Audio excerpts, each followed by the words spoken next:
Rabbi Hashem, la Gemara, ce matin, Sanhedrin 37a. Dit la Gemara, Rish Lakish Amar, Kefelach harimon rak katech, afilu rekanim shebach, meleim mitzvot karimon. Rish Lakish dit, dans le Shir HaShirim, il dit que Kefelach harimon, tu es comparé comme un morceau de grenade. De ça, la grenade. Mazé Kefelach harimon, il dit, afilu rimon, c'est rekanin. Afilu les gens qui n'ont pas Torah, n'ont pas de mitzvot, ils sont pleins de mitzvot. Il n'y a pas un juif qui ne fait pas de mitzvah. Il donne la tzedaka, il fait faveur à quelqu'un, hesed. Chaque juif, oui, peut-être il n'est pas à un niveau où ce qu'il faut être, mais il fait toujours de mitzvot. Pourquoi Rish Lakish le dit? Pourquoi Rish Lakish le dit? Rish Lakish le dit parce que lui, il était brigand. Rish Lakish était un brigand. Il avait tout un groupe avec lui. Un jour, il est passé à côté d'un fleuve et il voit une belle femme en train de se baigner dans le fleuve. Okay? Qu'est-ce qu'il a fait? Tout de suite, il a sauté dans l'eau, il veut attraper la femme. Il dit, oh, me touche pas, monsieur. Qu'est-ce que tu es en train de faire? C'était un homme. Mais il était beau comme une femme. Qui c'était? Rabbi Yochanan. Maintenant, Rabbi Yochanan, il a vu qu'il a du potentiel, celui-là. Il lui a dit, écoute, tu veux une belle femme? Moi, je vais te donner ma sœur. Elle est plus belle que moi encore. Moi, je suis beau. Elle est plus belle que moi. Tu veux te marier avec elle? Je vais te marier. Tu fais tchouva maintenant. Maintenant, tu fais tchouva, tu promets, tu laisses tout, le bêtise que tu es en train de faire, Shomer Shabbat, on va étudier la Torah. Il dit, j'accepte. J'accepte. Il a accepté.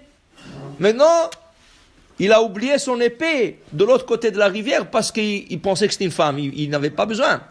La Gemara dit, il voulait retourner de l'autre côté, il ne pouvait plus. Pourquoi? Quand quelqu'un fait tchouva, ça l'affaiblit. Teshuva, tash ou bas. Tash, c'est halash. Il s'affaiblit et il étudie la Torah. Là, Rabbi Yochanan a compris qu'il a vraiment fait tchouva. Et il lui a donné sa sœur.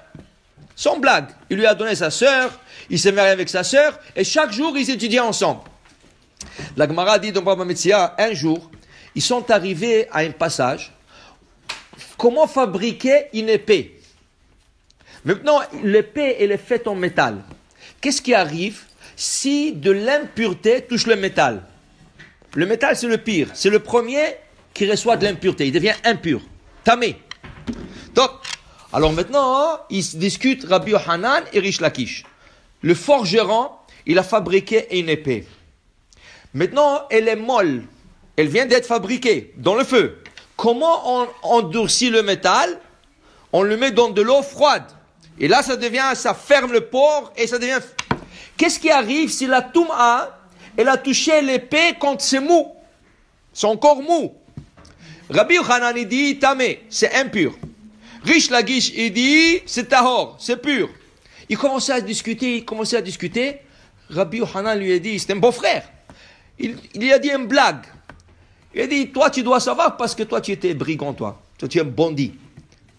L'autre, il a pris ça au sérieux. Rish Lakish, et tu m'appelles un bandit? Il a dit, écoute, même quand j'étais bandit, j'étais chef. J'étais le chef de bandit. Maintenant, je suis aussi chef, parce qu'il était vraiment un grand sadique. Il a dit, toi, qu'est-ce que tu m'as donné? Tu m'as rien donné, tu m'as rien servi. Tu m'as rien servi dans la vie. Il lui a dit ça, Rabbi Yochanan l'a pris au sérieux. Il a dit, quoi? Moi, je t'ai rien fait. C'est moi qui t'ai rendu Betchouva. C'est moi qui t'ai enseigné la Torah. Moi, je t'ai rien fait. Il est parti dévesté à la maison. La Gemara dit, Minash Shamaim, ils ont vu que Rabbi Yochanan, il a de la peine. Rish Lakish, ce soir-là, est tombé malade. Le lendemain, il est mort. Parce qu'il a fait de la peine à Rabbi Yochanan. Okay? Rabbi Yochanan, il est venu, il dit, oui, Rish Lakish.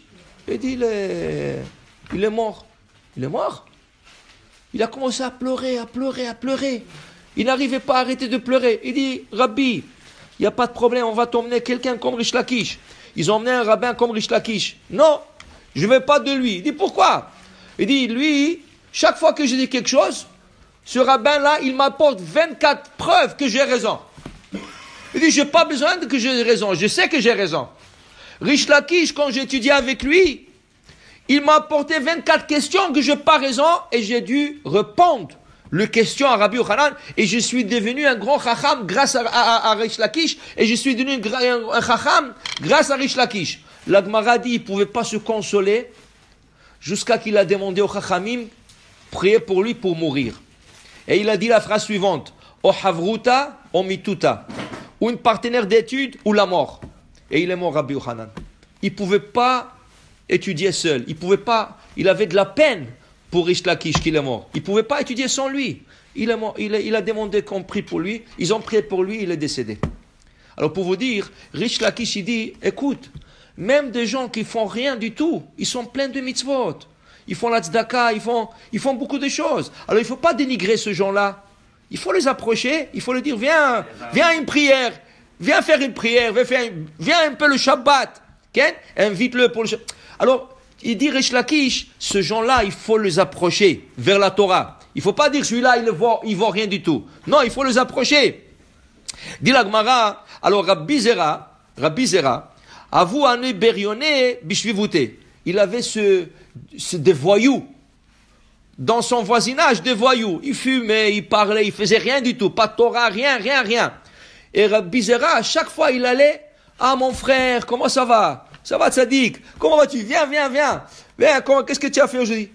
Il s'amitiait avec eux. Dit la Gemara, Chachamim était contre Rabbi Zera. Qu'est-ce que tu parles à ce voyou? Qu'est-ce que tu as à faire avec ces voyous? Toi, tu es chacham, tu es rabbin. Tu n'as pas à parler à des voyous comme ça. Et ils étaient contre Rabbi Zera. Ils étaient contre lui. Dit la Gemara, le jour que Rabbi Zera est décédé, ce voyou-là, qu'est-ce qu'ils ont fait? Ils ont tous retourné à Betchouva. Pourquoi? Ils ont dit la Gemara, ils ont dit, quand Rabbi Zera était là, il priait pour nous. Il étudiait avec nous un peu. Alors, ils n'ont pas pensé de faire tchouva parce qu'il y avait Rabbi Zera.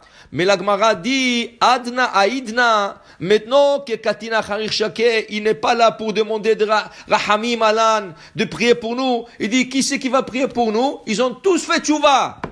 Qu'est-ce que tu vois? Encore, la même chose. Il ne faut pas dire celui-là, il vaut rien. Pourquoi tu le juges? C'est pas à toi à juger. Oui, il a la natte, il a des boucles d'oreilles, tout ce que tu veux. C'est un juif. Et il faut essayer de le ramener le plus possible. Alors voilà, Rabbi Zera, il les a ramenés. Et quand il est décédé, ils sont tous fait teshuva. Pour dire que c'est important. Jamais tu dénigres un juif. Il faut le rapprocher vers la Torah. Baruch Adonai le'olam. Amen ve amen.